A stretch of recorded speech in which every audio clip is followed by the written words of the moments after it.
बलात्कार नहीं हो? देखिए, हमारी मानना है, बहुत पहले हम बोल चुके भी हैं कि कानून व्यवस्था पर महागठबंधन के लोगों को बोलने का कोई अधिकार नहीं है। इसलिए अधिकार नहीं है कि हम उस समय थे, उनको नज़दीक से जानते थे, और आज जो कार्रवाई माने हो रही है, घटनाएं, उस पर त्वरित कार्रवाई हो रही है, लोग को पकड़ा जा रहा है, कानून के अंदर उनको किया जा रहा है।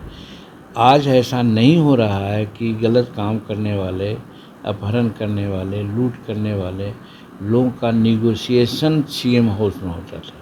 ये सिपाही करते हैं कि मैं किसी जात का काम नहीं करूंगा, मुस्लिम का नहीं करूंगा, जैसा देवेंद्र चंद्र ठाकुर ने बोला है, यादव का नहीं करूंगा।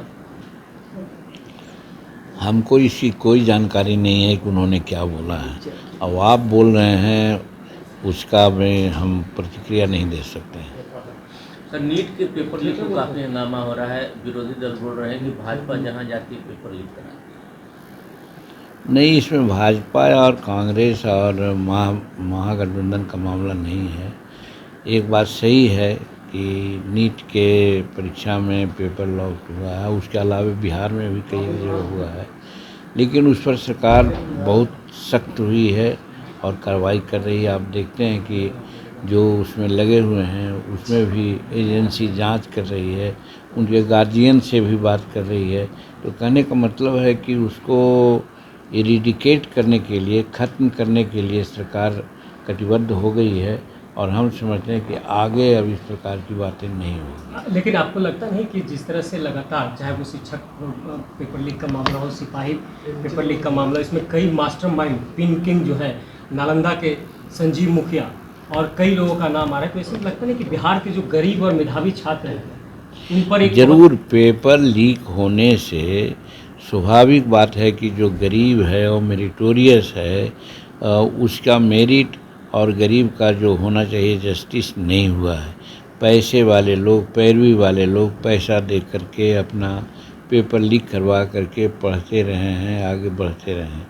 इसी बात को संज्ञान में लेकर के आप देख रहे हैं कि एजेंसी, सेंट्रल एजेंसी है, वो जांच कर रही है। सरकार ने उसको पूरा मदद करने की बात की है, और सरकार कठोर से कठोर कार्रवाई करने के लिए यहाँ तक के हुआ है कि ये कानून लाने जा रही है, कानून बनाने जा रही है कि इस पर सख्त कार्रवाई होगी।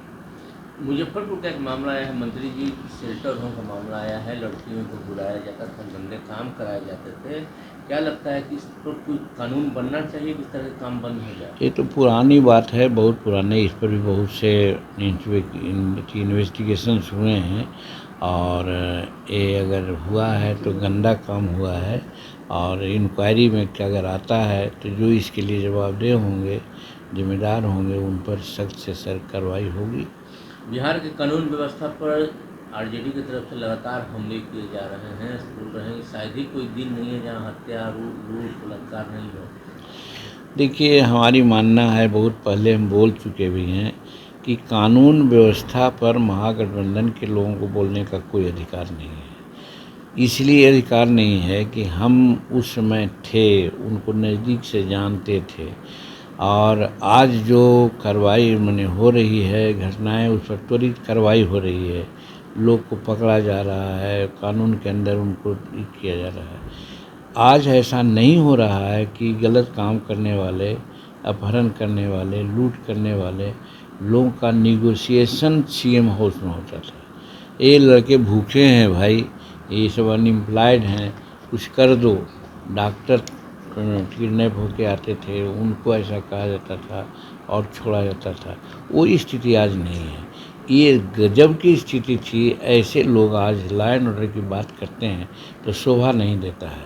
और आज जो परिस्थिति है, तो हम तो ये समझते हैं, कहना चाहते हैं कि जानबूझ करके परिस्थिति को बदनाम करने के लिए भी ऐसा करते हैं। आप जांच कर लीजिए, लोग देखें कि जहाँ जहाँ जो घटनाएं घट रही है उसमें कौन लोग इन्वॉल्व हैं।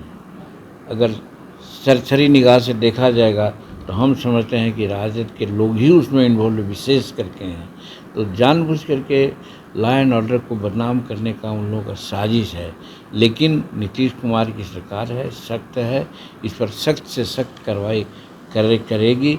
और इसीलिए और कानून बनाने की सूचना हमको मिली है कि इस पर कानून भी बनने जा रहा है कि इसको हम लोग और कस करके इस पर अंकुश लगाएंगे। सर, आज आपकी मुलाकात सी नीतीश कुमार से क्या कुछ हाँ, आज तो देखिए सवाल है कि हम बिहार में पहली बार आए, वो बिहार के मुख्यमंत्री हैं, इसलिए उनसे एक औपचारिक बातें हुई और हमने उनसे अपने विभाग के बारे में भी सहयोग मांगा, क्योंकि हम अपने विभाग जो MSME विभाग मिला है, माइक्रो और स्मॉल और लघु उद्योग है, उसके बारे में हमने समीक्षा की है वहाँ। तो ये पाया है कि बिहार में जिस रूप में यहाँ बेरोजगारी है और जो यहाँ होना चाहिए इस विभाग का काम, वो काम नहीं हुआ है।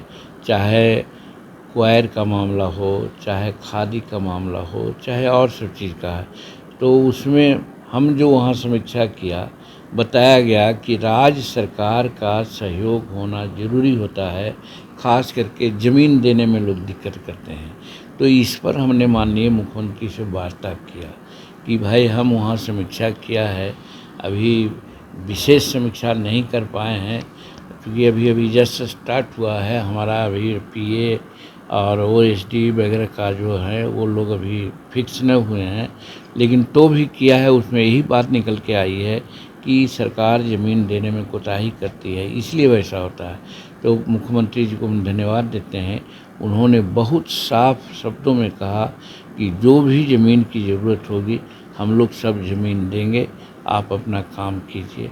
और हमको मंत्रालय मिला, हमको मंत्री पद मिला, इसके लिए उनके प्रति भी आभार व्यक्त हमने किया है। और साथ हमने कहा है कि माननीय मुख्यमंत्री जी, हमारे रूप में जो आज कैबिनेट मंत्री है केंद्र में, अगर इसको वृक्ष मान लिया जाए तो वृक्ष को लगाने वाला, जल रोपण करने वाला आप ही हैं, इसलिए आपको बहुत बहुत धन्यवाद दें। ये धन्यवाद देने के लिए गए थे। ठीक है, चलिए।